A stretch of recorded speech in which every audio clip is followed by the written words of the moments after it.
States across the country are failing to distribute the coronavirus vaccine in a timely manner, with some states, including New York, literally trashing expired doses.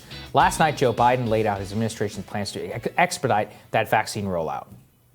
The vaccine rollout in the United States has been a dismal failure thus far.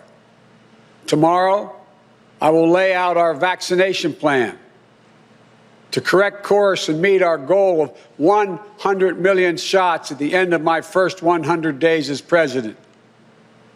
This will be one of the most challenging operational efforts we have ever undertaken as a nation.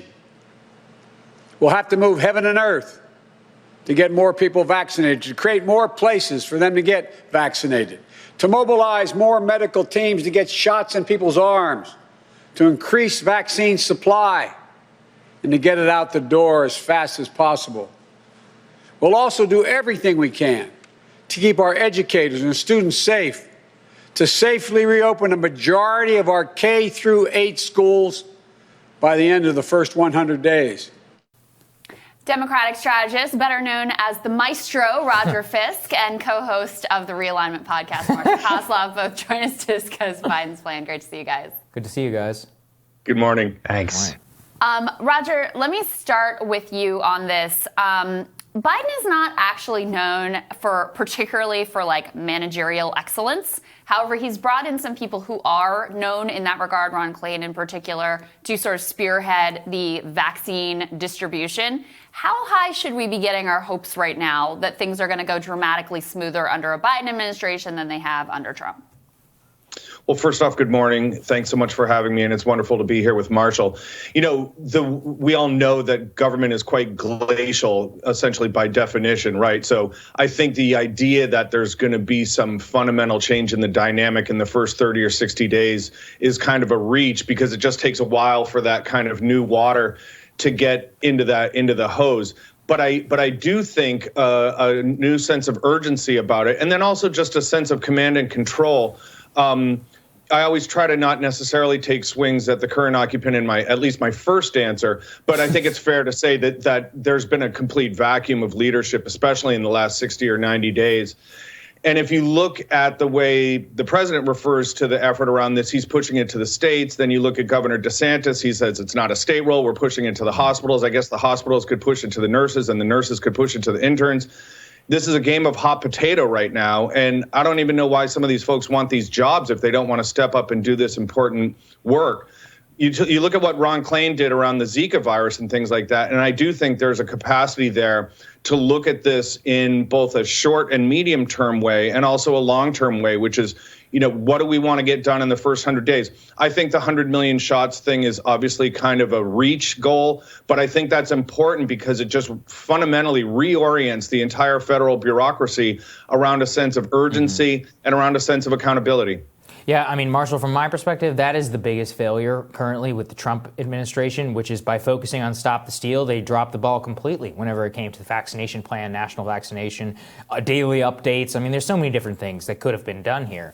So from a Biden perspective, what do you think the politics of this look like? On the one hand, if things go badly, or at least trend in the current direction, as we've seen in New York, California, and other places where we've had screw-ups, he will eat it politically. On the other hand, I think, and I think he's probably going to do a better job than the current situation, he could reap some major benefits. So what do vaccine politics look like in our near future?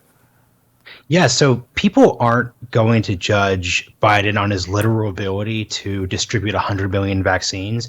As we've seen throughout the pandemic worldwide, there have been plenty of leaders, even in our country itself, whether it's New York or California, who've made big mistakes or performed poorly, but just by focusing on the issue and attempting to address it in a focused manner, they've been rewarded for that. So as Biden continues to give speeches like that, as he continues to be focused, if he says we're going to do vaccines and we're going to do checks, he's going to be in an excellent place politically. I'm just watching that clip and I just can't help thinking if President Trump had spoken that way in February, in March, in that aggressive, focused manner, all of the nitpicking and the individual details wouldn't have mattered as much. He would have been in a much stronger place. So the key is for Biden is to remain focused on those two things, because that's what everyone's going to be focusing on. Obviously, there's all these big ideas from the courts, climate change, campaign finance, et cetera. But the only thing the voters are actually going to care about are the checks and the vaccines right now. Yeah, I think that's right. Yeah. Do you agree with that, Roger? I was just going to say, and I'm thrilled that we're off to a galloping start here. I completely agree with Marshall's analysis. There's rarely kind of, short-term political upsides to successes in public health challenges, right? It's kind of difficult to quantify the absence of damage. Mm-hmm. But to take Marshall's point and to go back in history a little bit, if you think of how FDR went about his campaign in 1942, he basically said, I'm not going to campaign. I'm just going to focus on this. And the parallel, obviously, to Marshall's point is if the president in January and February and March said, I'm not going to campaign. I'm going to work 24 hours a day just on making sure that the American people are protected. He would have been obviously gotten the nomination, probably given one speech in the course of the fall, and probably would have won re-election. But as we all know, he went in a different direction. No, I completely think that is correct. And I guess what it says, Marshall, this is the interesting point, though, which is what are the underlying things that could be shielded from vaccine politics? As in, I think that we're going to come back to kind of a roaring economy. We're going to come back to maybe some of our more normal political fights, but also a completely changed political dynamic. What do you think that will look like after vaccine politics not evaporate, but become less relevant? Yeah, we're all knocking on wood here that trajectory goes about.